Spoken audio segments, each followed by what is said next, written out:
We're here in Los Angeles on a Friday evening. Los Angeles is a town that you clearly adore. What is it about this place that means so much to you? I think it's a sense of belonging. You get, there's this concept of home. People always ask me what home is, and I'm never able to answer that question because I've never really been home. Home is where you belong. And I think I've only ever belonged somewhere twice in my life. Both times were in the same place, which is a little bar down on the Sunset Strip. And it's probably the only time in my entire life that I felt that I belonged somewhere. But the closest I feel that I've ever belonged is LA, because you're allowed to reinvent yourself here. You can be whoever you say you are. Prince Michael Romanoff, who came here and opened a restaurant called Romanoff's in the 40s, where all the Hollywood stars went, was probably, as far as anyone can tell, a butler from Newcastle, but he came here and became a Russian prince, and even if he didn't speak Russian, it didn't matter. And I don't think you could do that in, if you tried to do that in Tehran, they would call you on it. But this is Hollywood. Anybody can be anything. You can get discovered in a drugstore and become a movie star. And I like the idea of being able to wake up in the morning and be anything you want to be. There are very, very few places in the world where you can do that. And this happens to be one. And when we're driving around this afternoon in your car, we were talking about a beach full of shells, and you were saying how it's right up there as one of your favourite pieces of work. Which songs are you particularly proud of A Beach Full of Shells? Well, obviously Somewhere in England, 1915, which is probably the best song on the record. It's odd that Beach Full of Shells is actually the only album, apart from maybe Past, Present, Future, where I like everything on it. Although Modern Times comes close, and The Other Cat comes close, and those are my four favourites of the ones that I've done.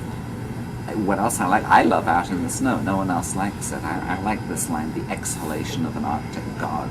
Whoa, I mean, if I bought that record, and this is my test. I mean, I'm buying the record, and it's someone else's name on the record. Would I play it? Would I like it? If I came across that line on an Elvis Costello record, I'd go, yeah, that's what I expect from Elvis Costello. The fact that I wrote it is fabulous. Have you worked out what Out in the Snow is about yet? When you initially wrote it, you were pretty evasive, to be honest. Well, I think it's the end of a love affair, really. It seems that way. You're walking out into the snow. It feels like that at first, because the snow melts after a while. Now, Mr. Lear is on that album as well, and Edward Lear is... Yeah, you've loved him since you were at school. And yeah.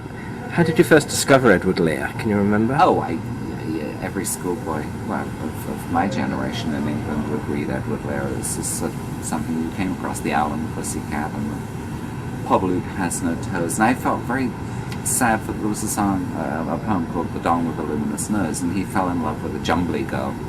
But, the Jumbly girl got back in the sieve and sailed back, to where she came from. And the Dong didn't know this, so he spent the rest of his life wandering around looking for his Jumbly girl. It was terribly, terribly sad. And I love the fact that, he writes about 4 children, and there's Guyon, Lionel, and Violet, and the other one's called Slingsby. I mean, this is just so fabulous. I mean, I almost wish I, had a child who was a male. I could have called him Slingsby. I took Violet. I would have taken Slingsby too, I think. So how did it take you so long to write a song about Edward Lear? Because you've always name-checked him in interviews, and... Yeah. I've always identified with Edward Lear. I mean, he was a bit of a loner. He was slightly weird. He was more spherical, as he says himself, than I am. But, it's possible to as I said, probably 30 years ago, I'm the Edward Lear of rock, except I'm allergic to cats, and his, closest companion in his entire life was Foss, who was a cat. One of the other albums that you mentioned just now, one of your favourite ones, are Past, Present and Future. And there seemed to me to be no great interest on your part in history, certainly when you were at school. How did the idea of Past, Present and Future become compelling enough for you to write a whole album about it? Well, you've got to understand I'd made 4 albums of essentially love songs. And I was Paul McCartney can do this. He can write silly love songs and it goes to number one. And I just thought, well, all right, I've written a lot of silly love songs and none of them went to number one. And there must be something else that I could do.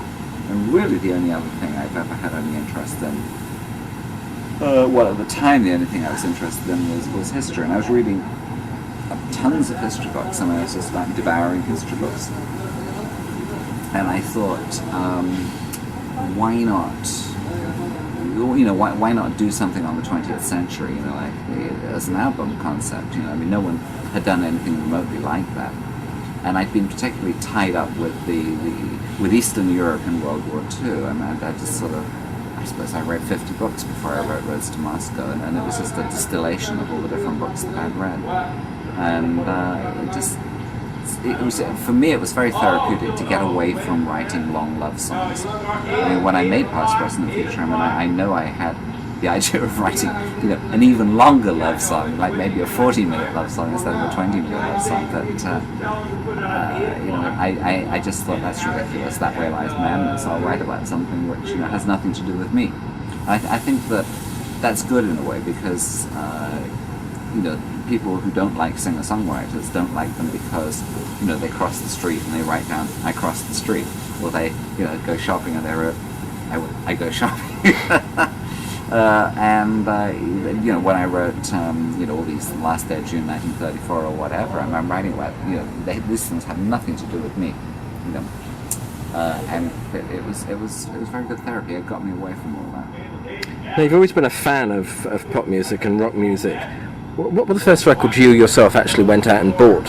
Diana by Paul Anka was the first 45 I bought.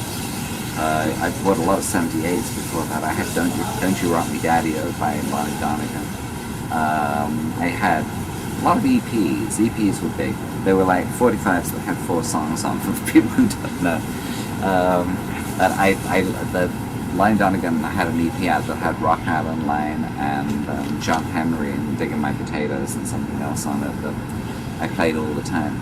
Basically, I bought I even had some Johnny Ray 78s.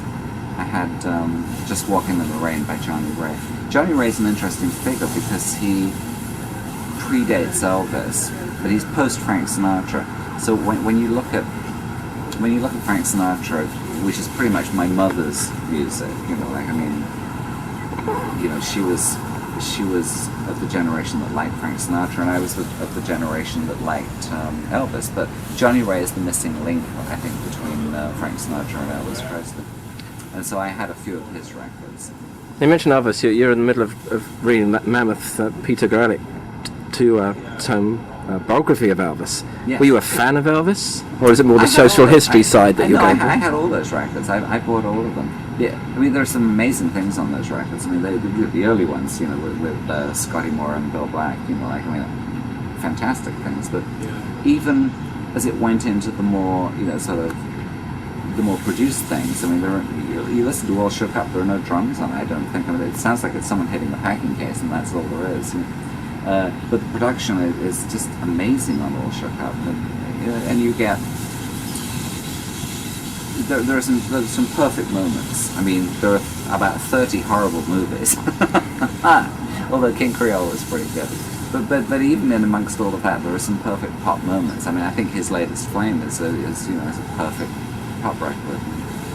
I Need Your Love Tonight, it's pretty fabulous. I still go around singing it. And then there were like sort of spooky, weird moments where he suddenly starts talking in the middle of Are You Lonesome Tonight, which and apparently, as you know, when they made that, he had to turn all the lights down in the studio so he wouldn't be embarrassed. I mean, it's kind of, it's sort of endearing now when you look back on it. But the early stuff, Blue Moon of Kentucky and That's Alright Mama and all those things, are just amazing. They were amazing then and they're still amazing. So could you just talk about just 2 or 3 of the songs that people associate you with most, to finish? Just tell about how you came to write Old Admirals. Oh, well, I had, one of the things I do with history, which is odd, but it's what I do anyway, is I'm aware that history is like constantly changing. So, if someone wants to find out what do you think of Lord Nelson, You can buy a current book on Lord Nelson where they have all the info. And I appreciate that they've got much more stuff now, than they would have had 100 years ago. But I also want to know how Lord Nelson was perceived, say, in 1850. So what I did with Old Admirals, which was all about Lord Fisher, Jackie Fisher, was I read a modern biography of Fisher, but I also went back and read a 1920 double volume history of Jackie Fisher, where I mean it was from the 20s. I don't know the exact year, and it referred to Winston Churchill as a young upstart. Now this is a completely different take on, say, Fisher's career than you would have got, from, say, a book written now in 2006.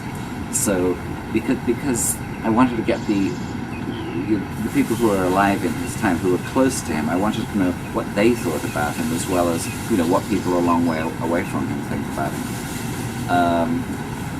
And okay, so I like, if I'm going to write a complicated song like Old Admirals, it needs to have nuances as well as just being a descriptive thing. So 18 months after recording Old Admirals, you recorded Carol. I can't think of two songs more diametrically opposed to each other. Was the writing process similar, other than Old Admirals was based on a real person and Carol, I guess, was a composite, but did you set about constructing the song in the same way, or are they completely different animals? Well, I mean, when you write a song, the process is exactly the same. All you have to do is to tell the story and make the last word rhyme. Well, yeah. Well, it's easy, isn't it? It's not rocket science, what I mean? It's like you count syllables. How many syllables do I need? 9 syllables. After a while, this becomes automatic. I mean, I can, when I talk, I know how many syllables I put into a sentence, and I can certainly rhyme the last line of each sentence if I need to. So, it's all mathematics, and it goes on in your head all the time. Actually, I wish it would stop, but it never does. So Carol, I mean, the interesting thing about Carol, because I'm immersed in popular history, pop music history, which no one knows about it, is that Carol was, of course, a song written by Neil Sedaka about Carole King. He wrote the song called "Oh Carol," and even less known, she did a reply song called "O'Neill." You didn't know that? No, it's like no one knows this nonsense. Because they were both working in the Brill Building, Goffin and King, and Barry Mann and Cynthia Weil, and all these, Jeff Barry and Ellie Greenwich, and all these, just Lieber and Stoller and Thomas and Schumann. I mean, this is my heritage in terms of songwriters. I love probably everything Lieber and Stoller ever wrote. I mean, God, they wrote Yakety Yak in 10 minutes. Take out the garbage and the trash, you don't get no spending cash. Just tell your hoodlum friend outside, ain't got time to take a ride. Yakety Yak, don't talk about it. Amazing stuff. I mean, this is great lyric writing. And don't get me started on Love Potion No. 9, which is a work of genius. Indian Ink. I mean, who would put that into a song? So you have all this wonderful, wonderful, wonderful stuff. And when I wrote Carol, I had the Neil Sedaka, Carole King juxtaposition of the two singles they made about each other in my mind. And so halfway through Carol, I suddenly say, you got a one-way ticket to all your yesterdays. Now I know, not everybody else knows, but the people who bought the record know that the flip side of Carol was one-way ticket. Now, if you get into listening to my songs, I mean, I do this all over the place. I mean, they're not all obvious, and if you don't know that, you would never know that about Carol. But this is, I'd like to think if you play an Al Stewart record and you have like any desire to get into it in depth, things reveal themselves. A Man for All Seasons, what if we reached the Age of Reason only to find there was no reprieve? Well, the Age of Reason and the Reprieve are the first 2 volumes in Jean-Paul Sartre's Roads to Freedom trilogy. And this happens just all the way through everything I write, because I always throw the kitchen sink at every song. So there's so there's a ton of this nonsense. If you're interested in the trivia. You've been throwing the kitchen sink at songs for over 40 years now. Anything you wish you'd done, or anything you wish you'd done differently, or any plans you had which you never actually saw through? In songs? Yeah. I think every songwriter is always trying to write the perfect song. And you have in your mind what the perfect song is, and in my mind, the perfect song is a historical song that can relate to the present, so that you hear it and you think, but that's exactly the way that life is now. And by looking at something that went before, you say, okay, this is how I'm going to handle this situation, because this situation's been gone through a million times before by different people, and so I can do this and it'll work out. Now, having said that, actually physically doing it, you never actually write the perfect song, and I'm aware of that. There are songs that other people have written that I think are perfect, but I don't think there are any songs that I've written that are perfect. So you're constantly chasing it. Leonard Cohen said, reaching for the sky just to surrender, and it's sort of something like that. It has that feeling.